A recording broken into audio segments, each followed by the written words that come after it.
নমস্কার বন্ধুরা, মৌমানি রান্নাঘরে তোমাদেরকে স্বাগত আর অনেক অনেক ভালোবাসা। তো দেখো এখানে সমস্ত কিছু রেডি করে নিয়েছি।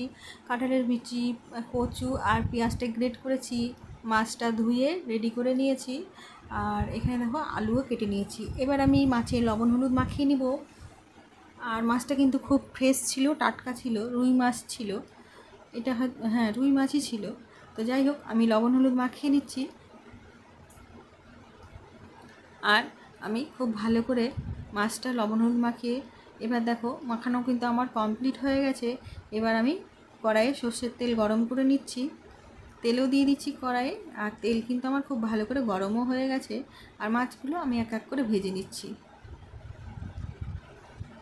মাছগুলো কিন্তু আস্তে আস্তে হিটে লো ফ্লেমে আমি ভালো করে ভাজছি। মাছ একটু ভালো করে না ভাজলে ভালো লাগে না। তো খুব ভালো করে মাছগুলোকে ভেজে নিব। আর মাছটা এতটাই ফ্রেশ ছিল, ফেটে যাচ্ছে, দেখতেই পাচ্ছ। তো মাছ ভাজা কিন্তু আমার প্রায় হয়ে এসেছে।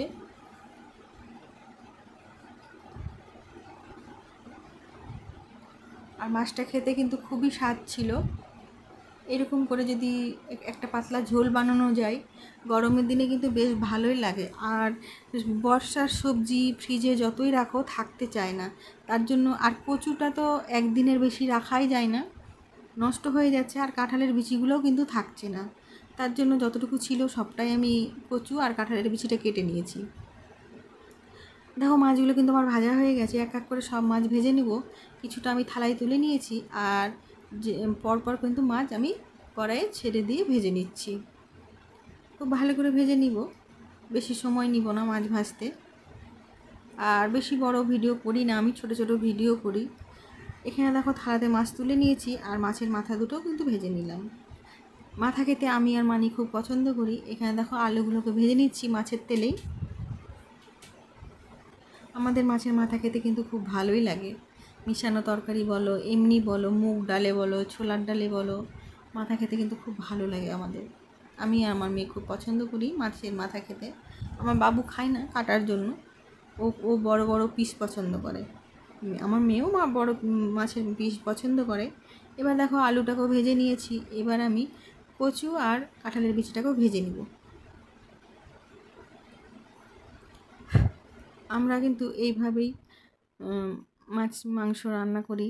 মাছটা আমার এইভাবেই রান্না করতে ভালো লাগে, তাই জন্য এইভাবেই রান্না করি। হ্যাঁ, মাছের কষাও করি, ঝোল কম করি, সেটাও ভালো লাগে। কিন্তু পাতলা ঝোল করলে আমাকে একটু ডালটা করতে হয় না, তার জন্য একটু পাতলা ঝোল করি। আর গরমের সময় পাতলা ঝোল খেতে কিন্তু সত্যি খুব ভালো লাগে। তো খুব ভালো করে সবজিটাকে ভেজে নিব। ভাজা আমার কমপ্লিট হয়ে এসেছে। একটা গামলাতে ঢেলে রাখবো, তারপর আমি মশলাটা কষাবো। হ্যাঁ, এখানে দিয়েও মশলা কষাতে পারতাম, তো সেইটা করলে কিন্তু একটু সুবিধা হয় আর তরকারিটার টেস্ট একটু অন্যরকম লাগে। তো এখানে দেখো আমার সবজি ভাজা হয়ে গেছে, আমি ঢেলেও নিয়েছি একটা গামলাতে। এবার আমি ওই কড়াইয়ের মধ্যে তেল দিয়ে নিচ্ছি, আর সামান্য কিছু পাঁচফোড়ন দিব। আর কোনো আমি ফোড়ন দিব না, কারণ তেজপাতাটা আমাকে সব তরকারিতে ভালো লাগে না। তেজপাতাটা মানে দেখলে মাথাটা গরম হয়ে যায়। মাংসতে দিই, বা খুব যখন দেখি যে না এই তরকারিতে না দিলে আমার হবে না, তখনই কিন্তু আমি তেজপাতা দিই। তাছাড়া আমি তেজপাতা কোনো তরকারিতে সেরকমভাবে ব্যবহার করি না। তো এখানে দেখো পেঁয়াজটাকে খুব ভালো করে নাড়াচাড়া করে নিচ্ছি। এবার আমি হলুদ গুঁড়ো আর নুনটা দিয়ে দিব পরিমাপ মতন। পাশে একটা পেস্ট করে রেখেছি, আদা জিরে শুকনো লঙ্কা পেস্ট করেছি। কিন্তু টমেটোটা আমি পেস্ট করিনি, ভাবলাম যে কেটে দিলে গলে যাবে, তা না, এবার থেকে কিন্তু আমাকে টমেটোটা পেস্ট করেই দিতে হবে। আদা জিরা বাটাটাও দিয়ে দিচ্ছি, আর শুকনো লঙ্কা বাটা আছে সেটাও দিয়ে দিচ্ছি। দিয়ে খুব ভালো করে কষিয়ে নিব। কষানোর পরে এবার আমি টমেটোটা দিয়ে দিচ্ছি।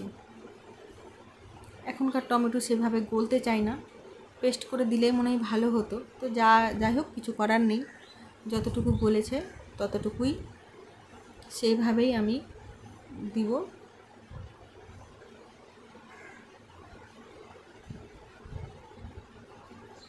সেইভাবেই আমি রান্নাটা করে নেব, না গললে করার কিছু নেই।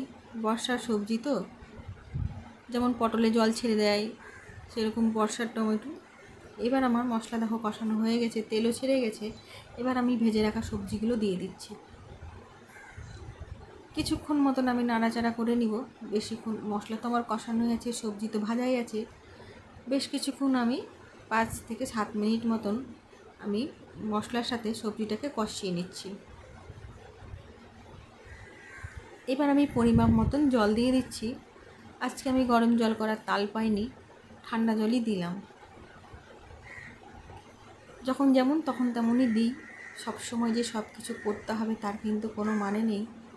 তো এখানে দেখো আমার সব ঝোল ফুটে গেছে আর চারপাশ থেকে কত তেল ছেড়েছে, দেখতেও কিন্তু ভালো হয়েছে।